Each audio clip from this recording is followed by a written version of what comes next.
Okay, all right, we're starting with looking at review 6, which is work that we're doing in preparation for the AP test on May 7th. So I have the answers to review 6 on the board. So you need to have your work out comparing to what I have, and then we'll take questions, and then whenever we have a question, someone will come to the board and show us what they did, and we'll just do this back and forth until we get all the questions dealt with, or we got the board filled, whichever comes first. So fairly normal routine at the beginning. So take a look. When we go over the assignments in class, they have an assignment every day, and we'll go over it at the next class meeting. It gets them involved in the class. It gets them out of their seat. Even the shy kids, they don't have to talk about the problems. They just come to the board. Whatever's on their paper, they put up there. And I tell them, if it's wrong, we fix it. So don't be scared if you make a mistake. We'll fix it. I might ask you why you did what you did. I don't understand this step. But if someone comes to the board, we can see a different approach to a problem oftentimes, or oftentimes I can see what are the common mistakes that students are making. And then the students will see, oh, that kid made the mistake. I made the same mistake, so I shouldn't feel so bad that I made the same mistake that somebody else did. So it gives the students confidence in terms of the work that they're doing. It saves us time, and it lets us see different ways to approach a problem a lot of the time. Okay, let's take a look at what we got up here while Brittany finishes. Okay, number 2. Okay, so 2 is a population growth problem, and a little hint I gave you was to find the exponential growth notes that we did several weeks ago. So the problem says a population grows according to the differential equation dp dt equals kp. And the problem says if the population triples in 5 years, what is the value of k? Okay, so people see differential equation. Normally, you're going to solve it, but not in this one. Okay, because all I want is the value of k. So if you know this is the form of your differential equation, you already know what your solution looks like, which is where we're kind of starting right here. And this capital A is what we call the initial population. Well, I want that population to triple. So that's why instead of a P, if I triple that A, we got 3A. And we're told that this tripling is happening in 5 years. So that means my T is 5. Then she divided both sides by A. And then we want to get rid of the E. So we natural log each side. That knocks the E out, leaving you 5K. And then solve for K. So you get natural log 3 all over 5. You can get a decimal if you want. I'm fine with that. The multiple choice might have a decimal. Okay, then you just figure out the decimal by working it out on the calculator. Okay? Okay, number 8, related rate, cone problem, favorite thing. Okay, so we're told that water leaks out of a cone, and the cone had this shape. We had a height of 6 centimeters and a radius of 2 centimeters. And we got some water in there, and the water's coming out. So water leaks out at 1 cubic centimeter per minute. We want to know how fast is the water level in the cone falling when the water in the cone is 4 centimeters deep. Okay, so one thing you have to know is volume of a cone. That would be given to you, but we've done enough of these that we should know it's 1/3 pi r squared h. Okay, so here's the issue we have. If you start jumping right into the problem and start doing a derivative, who can raise their hand and tell me what would happen right at this point if you just started differentiating right away? Mark? 2 derivatives. What do you mean 2 derivatives? 2 different derivatives, the derivative of r, dr dt, and dh dt. And so, and how would you get about doing those? Well, you would do a proportional triangle inside of the cone, and then you would find out what's you find out what r is in terms of h. Okay, so that's what she's doing here. But let's just suppose I just started differentiating right from the start. Okay, if I just started doing a derivative and I got to r squared h, yeah. You're right, somewhere in there is going to be a dr dt and a dh dt, but what process are you going to be doing if you were doing a derivative right there? Oh, product rule. Yeah, you do a product rule. And within his product rule, like he said, he would have a dr dt and a dh dt. The problem with that is, we want dh dt. How fast is the water level in the cone falling? The water level in the cone is how fast the water height changes within the cone. The dr dt is how fast the radius of the water in the cone changes. There's nothing in this problem that tells me that. So that's why he said do a similar triangles analysis. So if you know that the radius of the tank is 2 and the height of the tank is 6, then you pick some arbitrary water radius and some arbitrary water height, and you set up a little proportion. Now, we didn't really show that, so let's show that off to the side here. So I know that little r over little h has got to equal my big R, 2, over my big H, 6. I'm going to call that 1/3. And then we're going to solve for R. So I know 3R is H. So R is H over 3. So that's where this H over 3 came from. Okay, so if I put that in place of the R, now my whole entire equation is in terms of H, which is good, because eventually you want dH dt, which is how fast the water height is changing. So let's see, we got to simplify this a little bit. So it looks like we squared this out. That's h squared over 9 times another h gives us h cubed over 9 times that pi over 3. Multiply them together. That looks good. Okay, so up to this green line, we haven't done any calculus yet. Okay, this is geometry work. This is algebra work. Now the calculus comes in. So now we're going to do a derivative. The derivative of the v is dv dt. 120 pi over 27 is her coefficient. That just hangs out. Differentiate the h cubed, 3h squared dh dt. We're looking good. dv dt is -1. Who can raise their hand and tell us why the dv dt was -1? Andy? Because it's falling out instead of rising. Right, the water's coming out of the cone, so the water's coming out of the cone. I got a negative rate, so my volume rate is -1. Now, that's not what it said on the problem. The problem said the water leaks out at 1 cubic centimeter per minute, but the leaking out is the negative. We're told that H is 4 centimeters, and we're looking for dH dt, how fast the water level is falling. So now she just has to solve for dH dt. Different people are going to do that different ways. She multiplied over that 27. Then she divided over the pi times 3 times 4 squared. And she worked that out, simplify it, and got -9 over 16 pi centimeters per minute. Right. Now, if you notice my answer, okay, when I wrote my sentence, I said the water falls at 9 over 16 pi. The falling in my sentence is the negative here. And we need units. These are the correct units. We want height units, time units. Okay, height units are centimeters, inches, miles, things like that. Nothing cubic, nothing square, just regular old units. Hard work a lot of times nowadays is kind of like a bad term. But that's really, if you want to be successful, you have to put in the time. I mean, unless you're a naturally gifted, mathematical-minded student, you have to work your tail off to be good in math. I believe I'm naturally good at math, but I still had to work my tail off in school because a lot of math came easily, but some math didn't. And even the math that did come easily, I'm just a naturally hard worker anyways, and so I try and instill that belief and work ethic into them. And they'll see when I work a problem on the board that takes 5, 6, 7, 8 steps, it's not a push a button on a phone and there's the answer. You know, you have to, there's a thought process and there's a logical reasoning from one step to the next. I mean, math is more than just math. It's how to use your brain in various ways and stretching your brain to solve various different problems in different ways. I often call it mental gymnastics in a way because they really are having to think things through. It's not, 1 + 1 is 2. It's not just a bunch of rote problems. They have to read that thing and be like, okay, what is this really asking me? And then process and then do the calculus that they need to do for the problem. And every problem is different. I mean, one problem might involve one topic and the next problem involves a completely different topic. And so they need to know that, yes, it's hard work, but we're all in this together. I mean, it's not just me. It's not just them as the students. I mean, as you saw, they were working together with each other. I'm working with them. I'm walking around the room. I'm trying to show them what I connect with, what I think is easy, what I get frustrated with in math.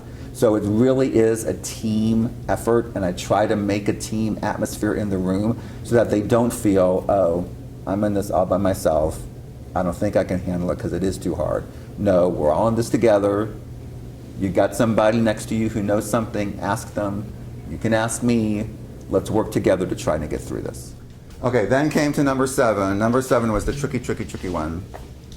Okay, so we had this right triangle, and we're told the height is h. We got this angle theta, and the problem told us that the base was always 10 inches. That's huge. Okay, because if your base is always staying the same, you can use that number right away, and that usually simplifies your work. So the question wants us to figure out at what rate is the area of the triangle changing. So if that's the question, that's where I normally start. So her equation was A equals 1/2 BH. Okay, 'cause that's the area of a triangle. So she did product rule. That's not wrong. And her product rule is correct. She did first times derivative of second plus second times derivative of first. Although after that, maybe we kind of got stuck a little bit because I don't know where this work happened down here. So we might have to fill in some gaps down here a little bit. If you did product rule, not that you had to, okay, what do you know about dB dt for this particular problem, and how do you know it, Crystal? It's going to stay the same because it says that the base stays at 10. Okay, so the base stays the same, so what would dB dt be? What would be the base's rate if it's staying the same all the time? Is it 10? No. 10 is just how long it is. And it never changes. It's staying the same. 0? So if it never changes, its rate's going to be 0. So if you do product rule, this guy is going to be 0 anyways. So if you can just knock him out, so you're left with 1/2 b dH dt. But we know that the base is always 10. So we could say 1/2 of 10 dH dt, or we could call that 5 dH dt. So that's going to be the rate of change of my area, how fast the area of that triangle changes. The problem here is I don't know how fast my height changes, the h dt. I know the height has a length of h, okay, but I don't know what its rate is. I don't know how fast it's changing. So that's where the trig comes in. The problem tells us that I know how fast the angle is changing. It's changing at 15/26 radians per minute. So she starts off with the trig equation. Tangent theta is opposite h over adjacent 10. So tangent theta is h over 10. Differentiate that. Secant squared theta d theta dt equals 1/10 dH dt. We're looking good. Okay, dH dt, that's what we want to figure out, because whatever we get for dH dt, we're going to put it right here. We know d theta dt is 15/26. They gave me that in the problem. The issue here is secant squared theta. So that's when you go back to your triangle and you try and get some other information. They told you h is 24. So if h is 24, you do Pythagorean theorem to get your hypotenuse, and she got it to be 26. Okay, now who can raise their hand and tell me who secant is related to? Because if you don't know secant stuff, you might want to use something else to help you out. Mark? Say that again? Cosine? Cosine. So secant's related to cosine. So you might want to find cosine theta first, which is adjacent of a hypotenuse, 10 over 26, and then flip it. Okay, so 26 over 10, but we want to square that. Okay, now we got to figure out what dH dt is. So I would multiply that 10 over. So we're going to have 10 times 26 over 10 squared times 15 over 26. And now if you work that out, you should get 39. Okay, and 39 is your dH dt. And this problem is marked with a star, so you can use a calculator on it. Okay, and you get your dH dt to be 39. Now that we know dH dt, we can go back up here to figure out how fast the area of the triangle is changing. Okay, so we know dA dt is 5 dH dt. We just figured out dH dt is 39. So 5 times 39 gives us 195. And our units are square inches per minute. We're finding how fast the area is changing. So we need square units for the area and then our time units. Okay, just think about your house. If someone says how many square feet are in your house? Okay, that's the square footage, the area of your house. So that's how you know to use square units here, because we're dealing with area. Now, that one was tough. That was a hard one. Mark? Could you use cosine instead of tan?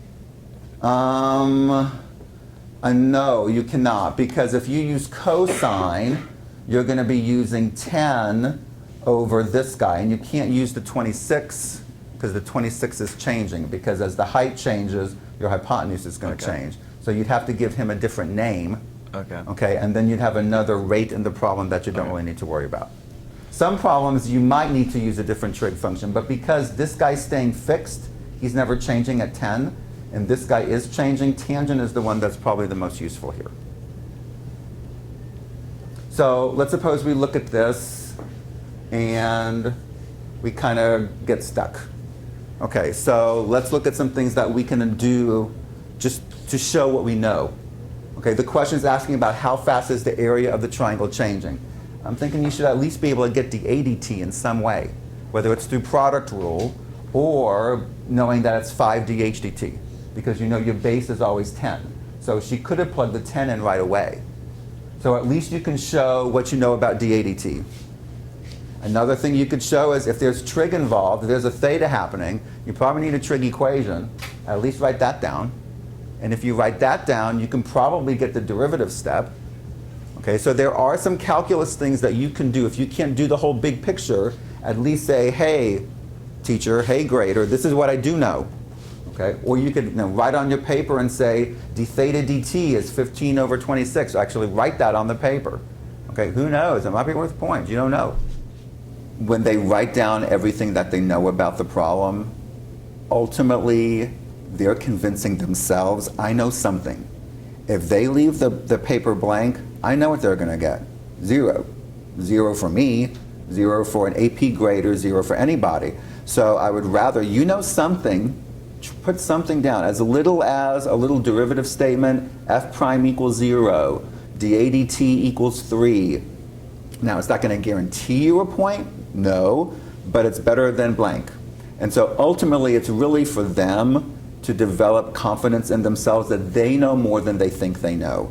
A lot of times in calculus class, because it is a challenging subject, I don't think I can do very well. I don't think I'm doing very well. You know more than you think you know. I don't care what your grade is in the class. You know more than you think you know. Show me, show the grader what you know. And a lot of times, if they can write down the initial 1 or 2 things that they do know, other things will start clicking as they go. So it's really to get them to believe that they can, and show, this is your chance to shine. Show what you know about the problem. Even if you can't do the whole entire thing, show everything that you do know in as clear a way as you can. Okay, so when you came in at your desk were 2 problems that we're going to work through today. In just a bit, we're going to do one of those together, and then you're going to do one amongst yourselves.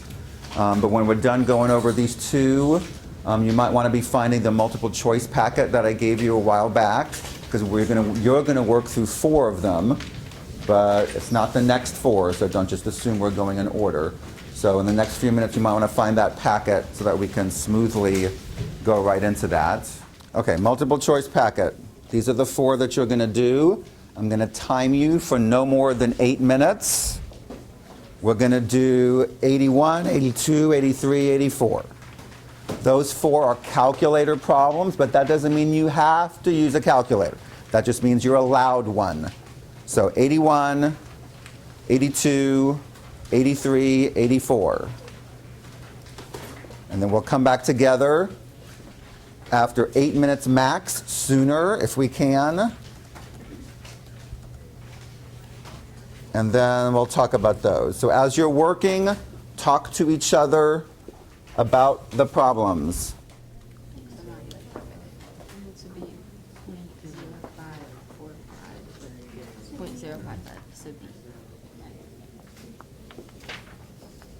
Just a little hint on 84. The graph is not trying to trick you. The graph looks like it's off just a little bit. It's not supposed to be. That's just how it looks. So don't let the graph on 84 fool you. It's not a trick. So like on 84, that graph is going through the x-axis at -2, touching the x-axis at 1, and going through the x-axis at 4. It says we want to be enclosed. That means totally surrounded by both of them. So I'm not disagreeing with what you did. Is it that area and that area? Yes. So how many of these guys are you going to need? 2. Yep. Yep. So the answer you just got is inside one of these, but that's not completely. So you got to set up another one. Okay. From 2. There you go.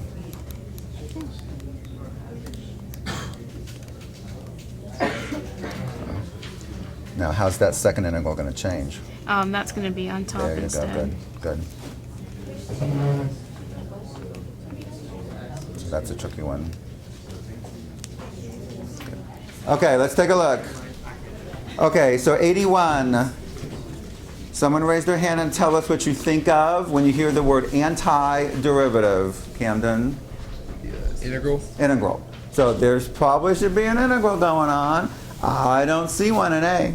I don't see one in B. I see derivatives in A and B, but I don't see antiderivatives in A and B. So it's probably not one of those two. So at least you got it down to a 1 in 3 shot.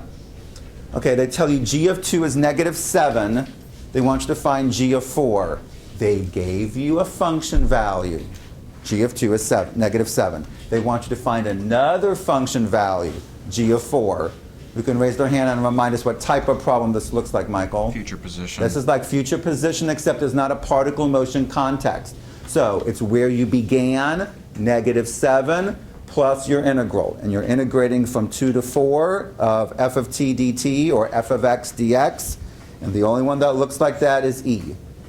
You got to be careful with d. The -7 is in the integral on d. It should not be for a problem like this. 82, they give you a particle's velocity, and we want to find the acceleration at time 3. Who can raise their hand and tell us what approach they used for this one? Kevin S? Math 8. Math 8. This is a calculator problem. Kevin, how is acceleration related to velocity? It's the derivative. It's the of derivative. velocity. Okay, acceleration is the derivative of velocity. So I'm asking you to do a numerical derivative at time 3. You crank out math 8. Boom, boom, boom. 82 is B. In math, it's like its own language. It's kind of like studying Spanish or French or German. It's a language unto itself. So when you read a problem, there's certain words in the problem that I call buzzwords, and those buzzwords tell you how to approach the problem. So if a student is stuck, I'll say, okay, let's read this. What's a big calculus word in this problem? Oh, maximum. Okay, so when you think maximum, there's got to be a calculus word that comes into mind. What is that word? Oh, derivative. Okay, now from there, if we are at a maximum, what does the derivative have to be? It has to be 0. So I'm kind of leading them through step by looking at the words and then translating that into the math, which guides them into solving the problem. And so I kind of tell them, if you can decode the language of calculus, you got the problem. I mean, because you're going to know the calculus you're supposed to know, and they know. A lot of times they don't think they know, but they really do know the calculus that they're studying. It's just getting it from the words on the paper, translated into the brain in mathematical calculus language. And so that's why I hone in on a lot of those words, because the words tell them basically step by step how to go through and solve the problem. Okay, next at your seat is, we're going to look at the big problem of the day, which is the water problem that involves h of t and r of t. So if you will find that and start reading it and thinking about it while I set things up. Okay, so I say we're going to focus quite a bit on these types of problems where you got stuff going in and stuff going out. So here we got water in a tank. We got water entering the tank at a certain rate, and simultaneously we got water leaving the tank at a certain rate. And we know that when we start the clock, we got 20 liters of water in the tank right at the beginning. So these are rates. They tell you that in the problem. They clearly identify them as rates. Okay? And also your units indicate that they're rates as well, liters per minute. So this is the rate entering, going in, rate leaving, going out. A part. How many liters of water entered the tank from time 0 to time 5? Any ideas? I'm not ignoring people. Patricia, Would you have to integrate 0 to 5 from h of t? say that again. Would you have to integrate h of t from 0 to 5? We're going to integrate h of t function from 0 to 5. That's exactly right. I want to know how much water entered. So to know how much entered, I need to integrate the entering rate from 0 to 5. Y'all do that. This is a calculator problem. Make sure you're in radians, because you got trig going on here. 7.807. Say that again. 7.807. 7.807.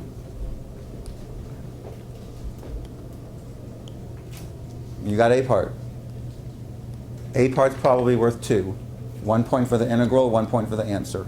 That's an easy 2 points. Now, notice we did not use something in A that sometimes students want to use. Crystal? The 20? Yeah, sometimes students want to use the 20. Okay, again, go back to the analogy I used of people in the room. Okay, if I told 5 people to leave the room, or no, let's suppose 5 people came in the room. If 5 people came in the room, 5 people came in the room. It didn't matter whether there was 20 people in the room or 120 people in the room. 5 people came in the room.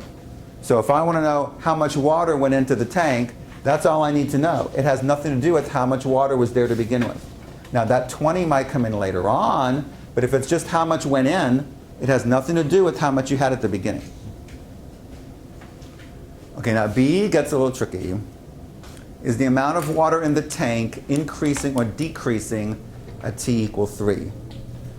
So you see increasing, decreasing.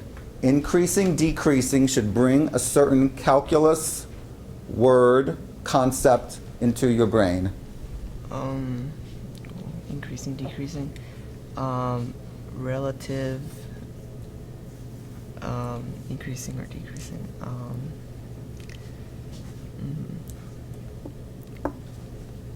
First derivative. First derivative, yes. Okay, first derivative, you sweated it out. First derivative, okay? First derivative, increasing, decreasing, first derivative. Now you gotta be careful, okay? I want the complete derivative for this problem. What would be the complete total derivative for this problem? Paulo? Is it h prime of t minus r prime of t? I wouldn't say h prime, because H- these guys are already themselves rates. Is it h of t minus r of t? So it's just h of t minus r of t, that's it, okay? The derivative or the rate going in minus the derivative or the rate going out. All that together, that's your entire derivative. So h of t minus r of t. But they told me time was 3, so I need to find h of 3 minus r of 3. Now again, this is a calculator problem. This is not really a calculus calculator step. This is not a math 8 or a math 9. This is plug 3 into h and subtract plug 3 into r. Now those of you without boxes on your calculator, when you get to the r, you might want to put that denominator in parentheses, or if you're just plugging the 3 in, just call it 4 anyways. We're in here for 90 minutes. That's a long time to be in a class, especially in a heavy academic class like calculus. It's very easy for your brain to get fried or for you to burn out and just start staring off into space thinking about other things. So when there's different problems that we're solving, different activities, different transitions, it keeps the class moving as you go. When the kids come to the board, they're not seated in their chair for the whole 90 minutes. They're up and about doing the problems at the board. When they're working together, they're asking their neighbor, they're turned around asking other people around them. So you didn't see it in the class today, but sometimes in class they'll just get up out of their seat and walk to another group and say, you know, my group is having trouble, what are y'all doing over here? And they'll just independently do that by themselves. I don't have a problem with that. You know, they're working on the work. I mean, I try and have a very relaxed atmosphere in class. I want students to feel comfortable doing things outside the box that you might not see in a normal classroom, so to speak. The amount of water in the tank is decreasing at t equals 3 because f prime is negative. That's normally what we say, but here what's acting as the f prime, what did Paulo say a few minutes ago? Because h of t minus r of 3. Okay, you said t's h and of 3 threes. minus r of 3 There you go. is negative. Is negative. There you go. Good. We got a negative derivative value. So negative derivative value means that whatever you're dealing with, in this case the amount of water, has to be decreasing. Now notice she said f prime. That's normally what we say, normal functions, f of x. This is a different scenario. We got two derivatives, two rates, the rates going in and the rate going out. So we're considering the whole derivative together, h of t minus r of t, and then plug the 3 in. Okay, you might want to star b as something to look at later on down the road or as you go through studying. Okay, things like b tend to pop up in these types of problems. Okay, C part, write an expression for P of t, the total amount of water in the tank at any time t. Mark? P of t equals 20 plus the integral from 0 to t at of h of t minus r of t dt. Good. Now's when the 20 is coming in. Now we got to know how much did we start with, because I want the total amount of water. How much I started with plus how much more was there altogether. Okay, well, all there altogether means you have to integrate your total rate. Paulo told us the total rate up here in B. Now, some people write two integrals. Some people say integral of h of t minus new integral r of t. That's fine. I do it in one big integral like Mark just said. Okay? Now, there's where the 20's coming in. It doesn't come in up here. It's just how much went in. That's it. All the amount of water, that's when you need the 20. Okay, then D part, this is the part that they usually ask. Between 0 and 5, what is the maximum amount of water in the tank?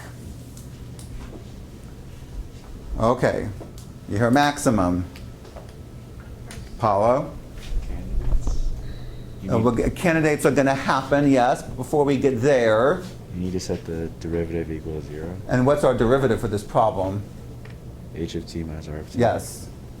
Okay, so you hear maximum, that clue is derivative. Notice all these buzzwords, okay, increasing, decreasing, maximum, minimum, concave up, rates. They all clues as to how you approach the problem. So if you can decode the words into calculus language, you know how to at least get the problem started. Mark? If you name the derivative in a previous question, like if you say f of t equals h of t minus r of t, That would be okay. You just That would say be okay. f of t equals 0. As long as you clearly define it, But you can define it in the previous question. that's fine too, Okay. yes. But as long as you clearly do that. Okay. Okay?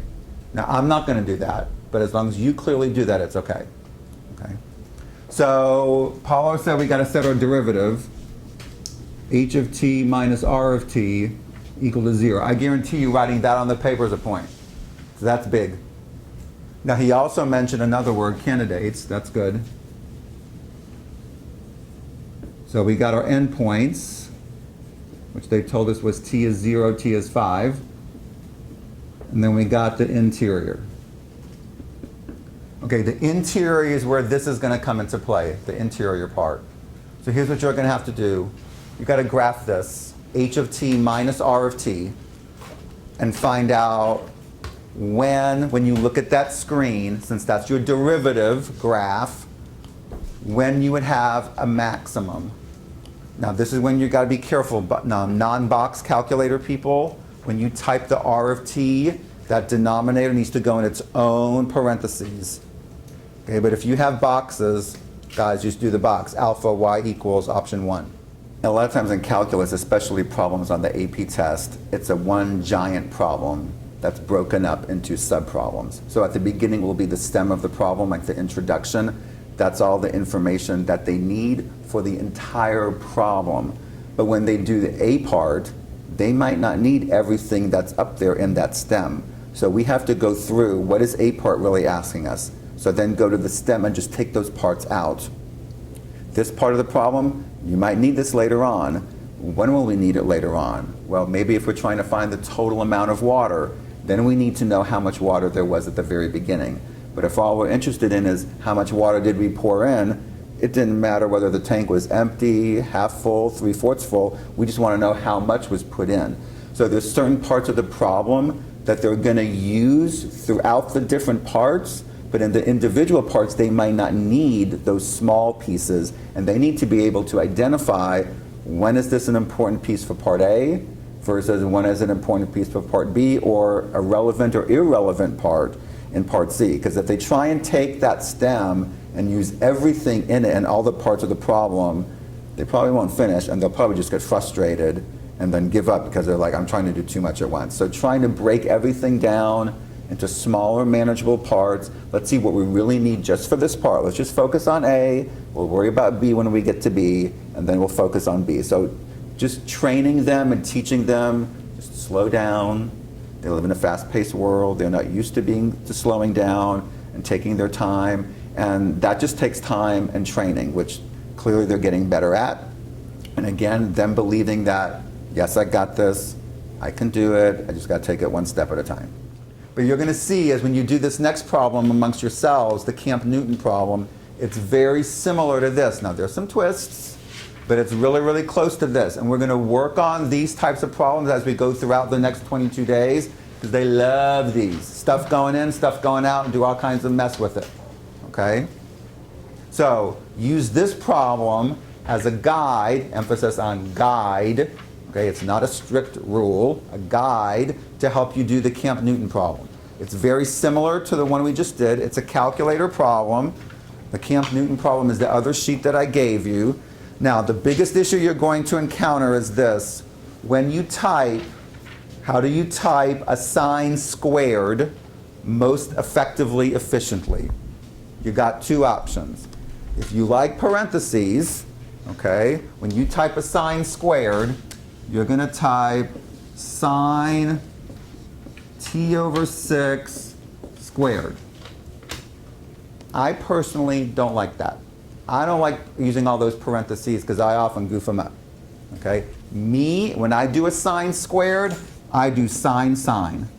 I type sine t over 6 and another sine t over 6. That might be a little bit more to type, but it avoids my parentheses issues. Okay, so it depends upon how you want to do it. Okay? Yes, Crystal. If we have like boxes in our calculator, so we type, how would that work if we have the boxes? So if you type boxes in, you probably want to open with the parenthesis, okay? Put this in, close with the parenthesis, and then your exponent.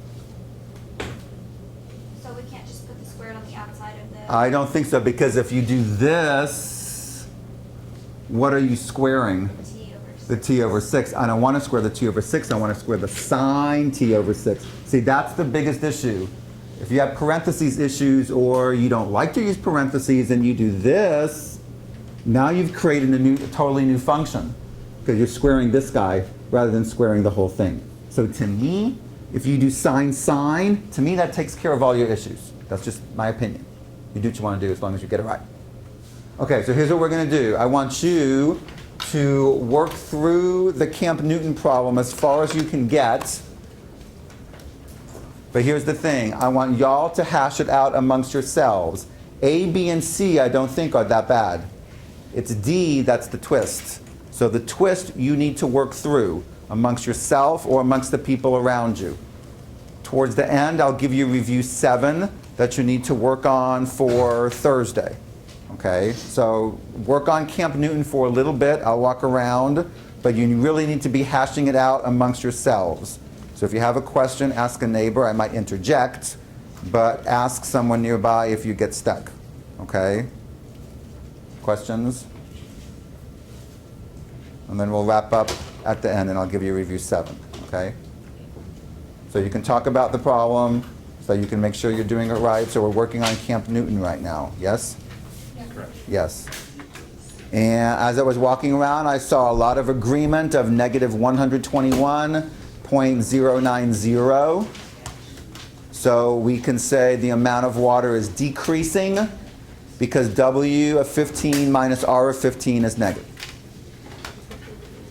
B, to the nearest whole number, how many gallons of water are in the tank at time t equal 18? Who can tell us what they did and what they got in the end here?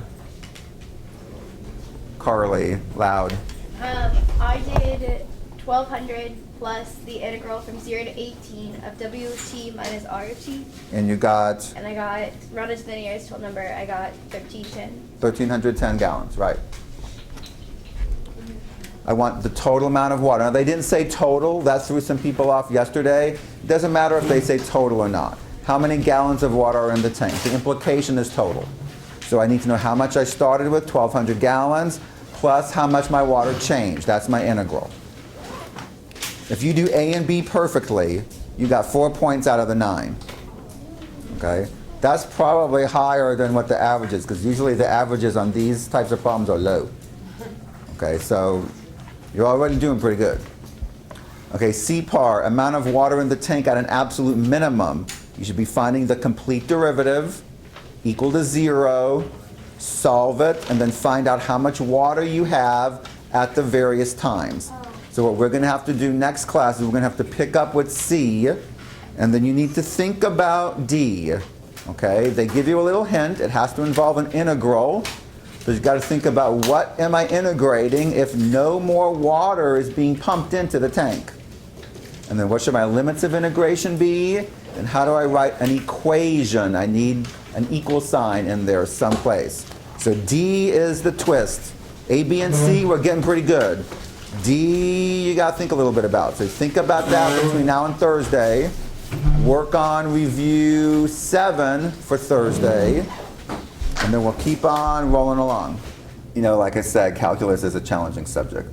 The kids need to know that they can. And so when they see things like this, when they see the plaques of all the kids who have made a 5 on the AP test with me, they're like, well, look at all those names. These are all kids that did well. So if they can do well, I can do well. And then the survival piece, I mean, you ask them during the year, they'll probably say positive things because they're nice kids, they're respectful. But if you really got them to tell the truth, they'll be like, there's times when this class is torture. Because it's hard and it's rough and he's giving us all this work and he's moving. There's times when it's really stressful on them, and I'm going to be honest, there's times when they don't like calculus class and they don't like me. And so at the end, they need to know, look, you survived. You made it through. And when you get your score in July and you see 3, 4, or 5, meaning you passed that test, all of the blood, sweat, and tears that you put into the class, all the times that you thought were terrible, are well worth it. So when they see the posters of I survived, when they see the plaques of the 5s, it again goes to building their belief and their confidence. And a lot of times those plaques are a motivator. They're like, I want my name on that plaque. I am going to get my name on that plaque. I will do everything I can. I will study my brains out because I want my name on there. And I've had a lot of students over the years, they see the plaque and they're like, I want my name on there all the time. I say, you know what? All year long, it's like the regular season. This month of April is kind of like the playoffs. And then when May 7th comes, the day of the test, that's the Super Bowl, the World Series, NBA Championship, Stanley Cup, Wimbledon, all rolled into one. That's our day. We have one day. And that's the day that we're going to perform and we're going to show everything we know. So I love the analogy you gave of game day. That's the same type of thing I use. And they need to realize that this is all preparation. I'm not going to give them things that I know are not important in terms of the study of calculus. They need to see the big picture of calculus, not small little tidbits that on their own are irrelevant. They need to see how it all fits together. And when we do these big problems in class, they're starting to see part A involved an integral, part B switched to derivative, part C used something else. And so they're starting to see how all the calculus that they've studied all year long is fitting together in various ways. It wasn't just isolated topics that we studied just because someone told us we had to study it. It's a big picture.